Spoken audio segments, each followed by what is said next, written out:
Vamos falar de COP30, porque na reta final da Conferência do Clima, ministros de Estado de dezenas de países chegam a Belém nessa semana para intensificar os esforços e destravar as negociações.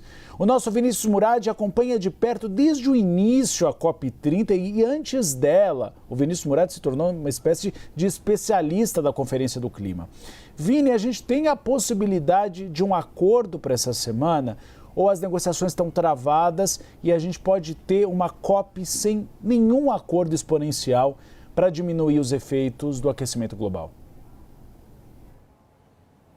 Uribe, boa tarde a você, a todos que nos acompanham. A esperança de acordo é para essa nova semana que se inicia com a presença de quase 160 ministros de Estado de países membros da Convenção da ONU sobre o Clima que estarão aqui em Belém nesta semana das chamadas negociações políticas. É a reta final da COP30 e os principais pontos de entrave, de debate das discussões serão tratados por aqui. A grosso modo, financiamento e metas de descarbonização permanecem os pontos mais complicados de se achar entendimento nos debates. No caso de financiamento, seja para as medidas de adaptação, que é o que se chama de construir resiliência nas cidades para suportar os eventos extremos, seja também para a transição energética, abandonar as fontes poluidoras de energia e adotar a energia de fontes limpas. Sem os Estados Unidos na mesa, o ponto de financiamento virou alvo de mais debates, porque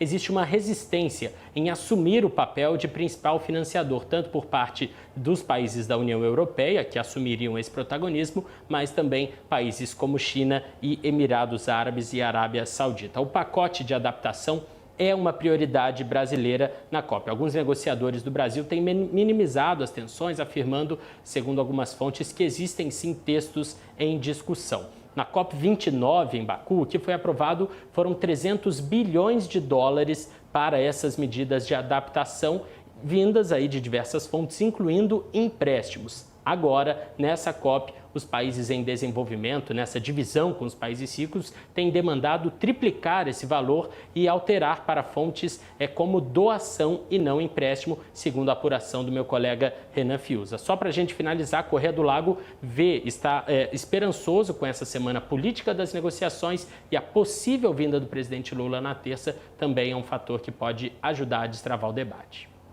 Vinícius Murad, fica um pouquinho com a gente. O chefe do clima da ONU reforçou que é necessário um avanço urgente nas negociações.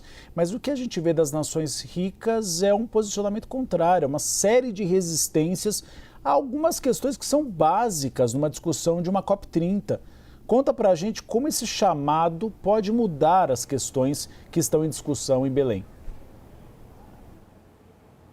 Uribe, o presidente do braço da ONU para as mudanças climáticas, Simon Stiell, ele fez um apelo ontem à noite, presencialmente, aos países todos presentes aqui na COP, para que intensifiquem os esforços, e busquem consensos cruciais nesses momentos finais da COP30. Ele falou: sei que estão todos cansados, mas mais uma vez peço que avancem ainda mais. Afinal, o Acordo de Paris é dos países para vocês preservarem e colocarem em prática para o benefício das populações dos países que vocês representam aqui. Essas foram as palavras de Simon Stiell. Ele disse que com a chegada iminente dos ministros de Estado nessa semana política das negociações, na fase final, os assuntos precisam avançar. E eu vou citar um exemplo de assunto aqui, o roadmap do petróleo, outra bandeira defendidíssima pelo presidente Lula e pelo governo brasileiro, que tenta limitar para reduzir drasticamente o uso de combustíveis fósseis e também o aumento de fontes mais limpas. Sem os Estados Unidos,